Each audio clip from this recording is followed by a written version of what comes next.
Today I want to talk to you about law number 7 of teamwork. It is the law of the compass.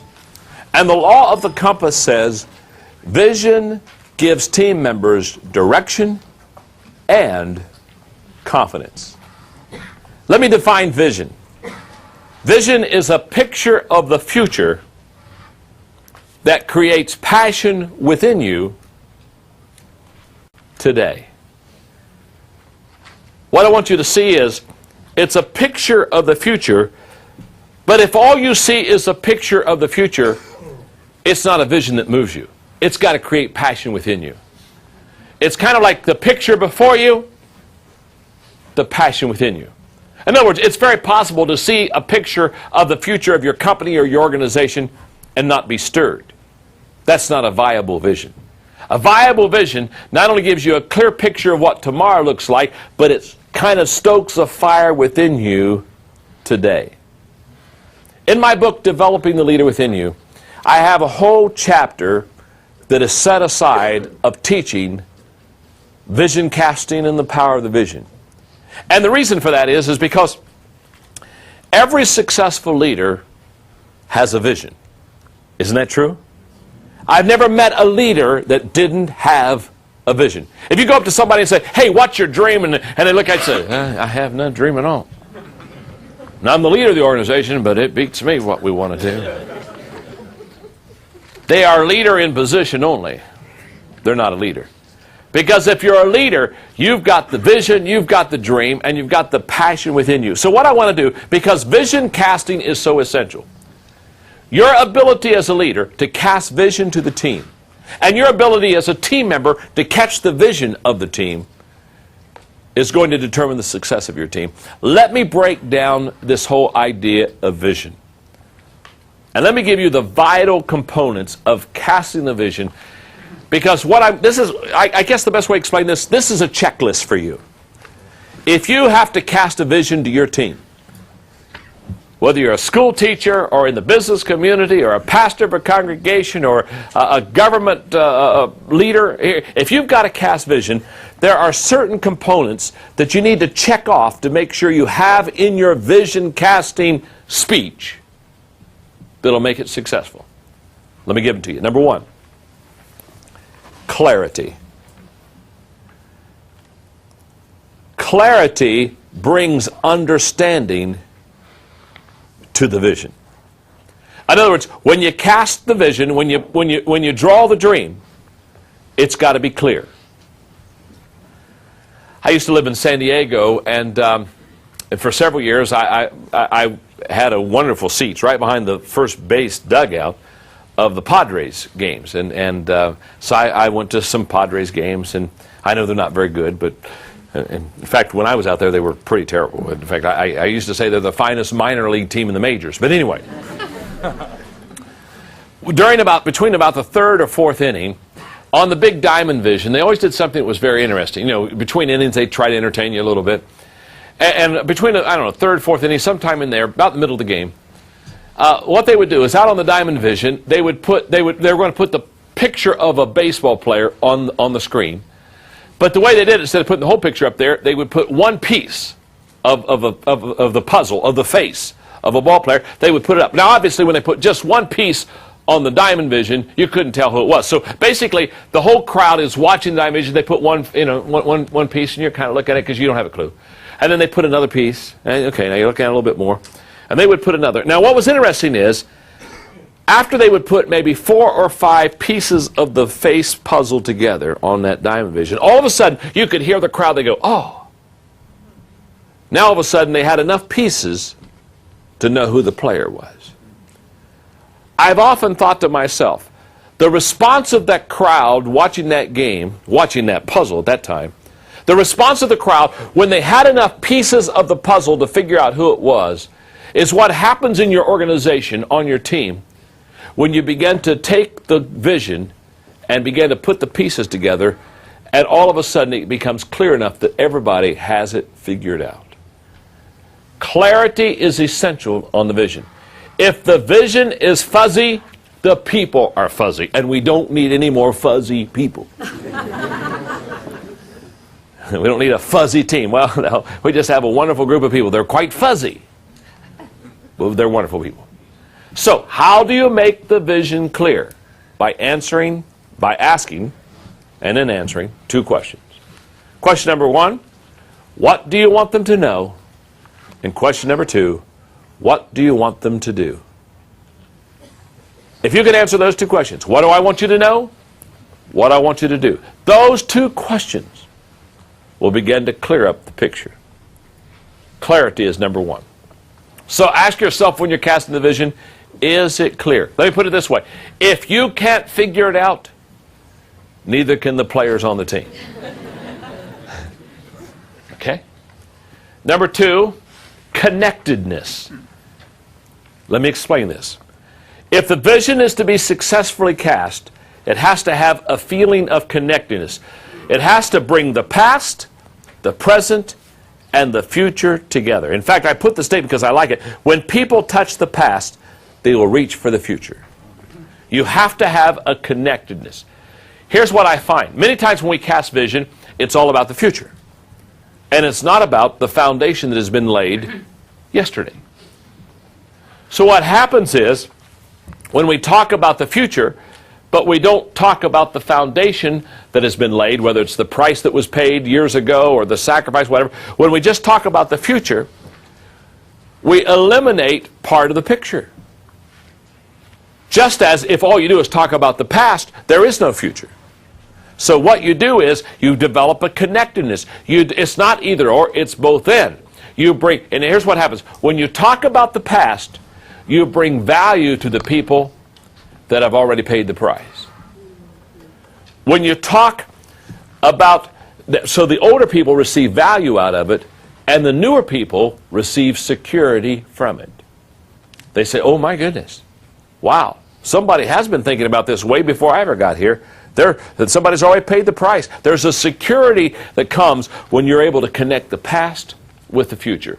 Connectedness. It's very key to vision casting. Component number 3 in casting a vision.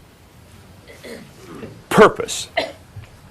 Purpose brings sense to the vision. Purpose makes the vision make sense. The vision describes where you're going. Purpose describes why you're going. And people won't constantly go to a destination unless they know the reason why. Isn't that true? Why are you spending that money? Why are you taking that time? Why are you expending all that energy? If you don't have a why, if you don't have a purpose in the vision, you won't stay on target for the vision. You'll give it up very quickly. You'll lay it aside. Why? Because the purpose is what keeps you on the path to the vision itself. Number 4, goals. When you cast vision correctly, there are goals, because goals bring measurement to the vision. Goals keep the vision realistic. There's a measurement. How well are we doing? Are we there yet? How far are we? How soon will we get there? Now, too many of us were like my friend Charlie Brown. Now, there's a study in leadership. Charlie Brown's in the backyard, he's got his bow and arrow, and he's having target practice. What he's doing is he pulls back the string, he lets the arrow fly wherever the arrow flies, no matter wherever it sticks in the board fence. Charlie Brown takes a marker, and wherever the arrow is, he draws a target. And he lets it fly, and he's over here and he's drawing another target. Well, Lucy comes out. You know Lucy, the mother of all board members.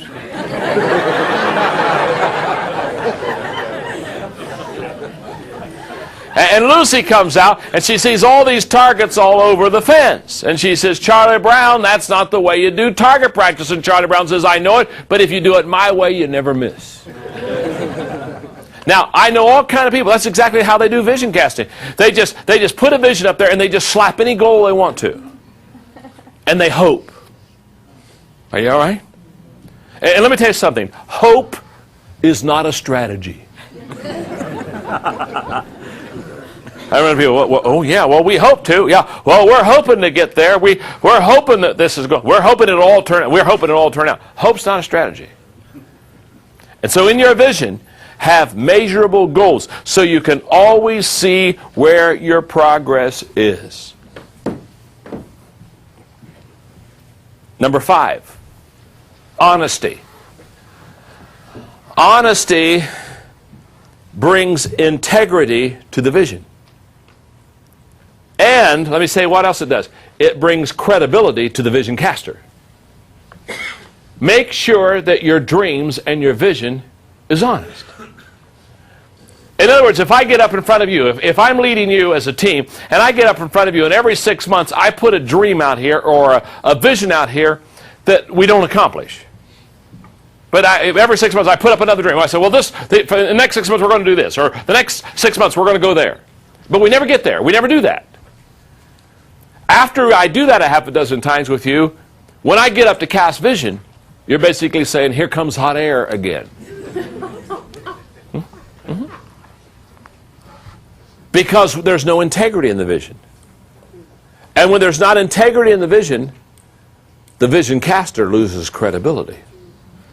You got to be honest. You got to let them know where you are. Number 6, stories. You've got to have stories in your vision. Because that brings relationships to the vision. That makes the vision warm when you tell stories. Telling stories about how somebody in your company has helped that goal become a reality. Those kind of things draw people to you. Too many times we try to cast vision without stories.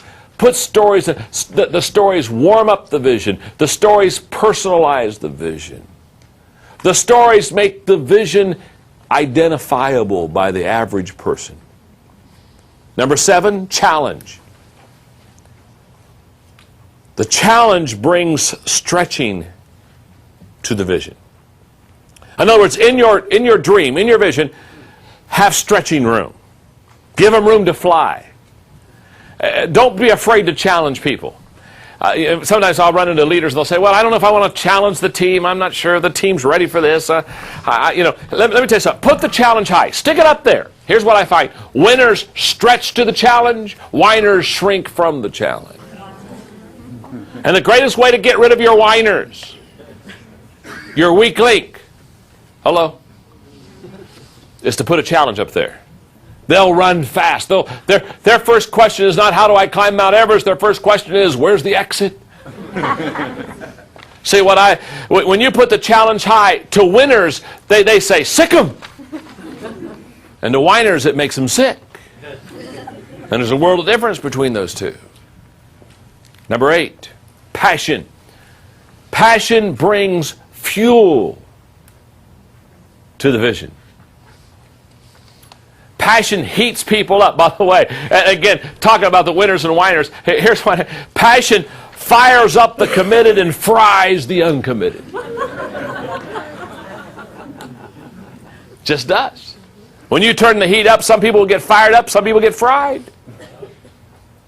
Number 9 is modeling. Modeling brings accountability to the vision. Modeling basically says, I'm going, do you want to go? Can we go together? Number 10 is strategy. Strategy brings process to the vision. As I look back at my leadership with a team, my greatest days of leadership will never show up on paper. And the reason why is my greatest days of leadership is not when my organization grew the fastest. In San Diego, California, in the mid-'80s, I was pastoring this growing dynamic church. And the only way we were going to be able to keep growing was to relocate the church, and so we realized we were going to have to do that. And so we found 80 acres on a freeway, and we began the process of relocation. Now, I'm not going to go in the story today because it's way too long. In fact, it's way too discouraging. But we had all the setbacks any person would ever not want to have in a relocation process. The biggest setbacks were mainly environmental, and if you're in Southern California, in fact, the Wall Street Journal interviewed me one time, and the Wall Street Journal said, if you pull this off, you'll be the last church in Southern California that'll be able to buy 80 acres of land and pull it off. I guarantee you, he said, it isn't going to happen again because of all the environmental laws. There was a bird called a black-tailed gnatcatcher. Didn't even live on the property. Just flew over the property and every once in a while landed. Rested, you know, just...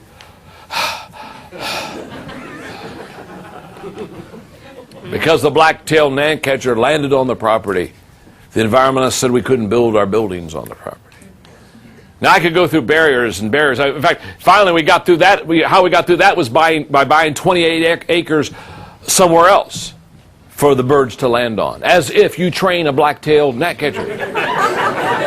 Say, you don't land here. You quarter of a mile over there. That's your landing spot.